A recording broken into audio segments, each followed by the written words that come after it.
এক বোনের দোয়া কবুলের গল্প। রাবিয়া ছোটবেলা থেকেই ছিলেন আল্লাহ ভীরু ও ধর্মপরায়ণ। তিনি 5 ওয়াক্ত নামাজ পড়তেন, কুরআন তেলাওয়াত করতেন এবং আল্লাহর উপর অগাধ বিশ্বাস রাখতেন। তার পরিবার ছিল মধ্যবিত্ত, তবে পরস্পরের প্রতি ভালোবাসা ও সম্মান ছিল অফুরন্ত। হঠাৎ একদিন ভাইয়ের অসুস্থতা ও দুয়ার সূচনা করল। রাবিয়ার ছোট ভাই রাশেদ ছিল পরিবারের সবচেয়ে প্রিয় সদস্য। সবার আদরের এই ছোট ছেলেটি হঠাৎ একদিন প্রচণ্ড অসুস্থ হয়ে পড়ল। প্রথমে সাধারণ জ্বর ভেবেই সবাই পাত্তা দেয়নি, কিন্তু ধীরে ধীরে অবস্থা খারাপ হতে লাগলো।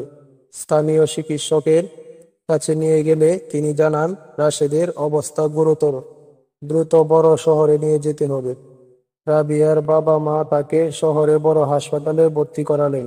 সেখানে কয়েকদিন পরীক্ষা নিরীক্ষা করার পর চিকিৎসা করা জানালেন রাশেদের লিভারে মারাত্মক সমস্যা হয়েছে। তাকে বাঁচাতে হলে উন্নত চিকিৎসার প্রয়োজন, যা ছিল অত্যন্ত ভয়াবহ।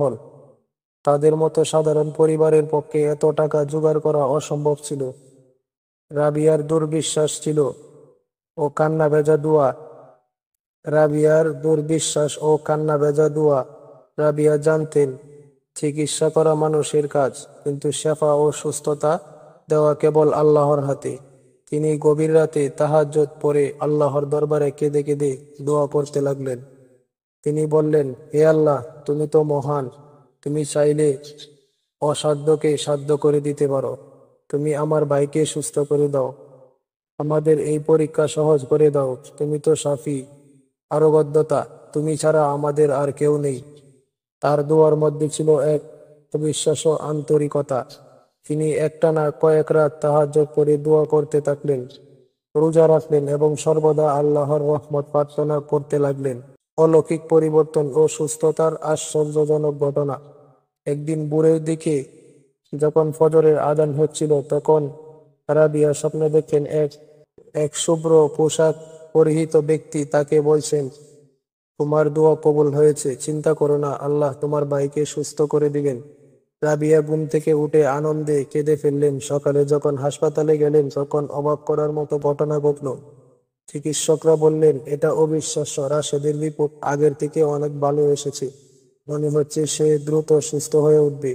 পরবর্তী কয়েক দিনের মধ্যে রাশেদ সম্পূর্ণ সুস্থ হয়ে গেল। চিকিৎসকরাও অবাক হয়ে গেলেন, কারণ এমন দ্রুত আরোগ্য তাদের ধারণার বাইরে ছিল। বিশ্বাস ও দুয়ার শান্তি শিক্ষা। এই ঘটনার পর রাবিয়ার ঈমান আরো দূর হলো। তিনি বুঝতে পারলেন, যখন কেউ আল্লাহর উপর পূর্ণ ভরসা রেখে দোয়া করে, আল্লাহ তখন তার দোয়া কবুল করেন। এই গল্প আমাদের শেখায় যে দোয়া সত্যিই বদলে দিতে পারে মানুষের জীবন। যখনই কোনো বিপদ আসে, আমাদের উচিত আল্লাহর উপর ভরসা রাখা এবং তার দরবারে আন্তরিকভাবে সাহায্য চাওয়া।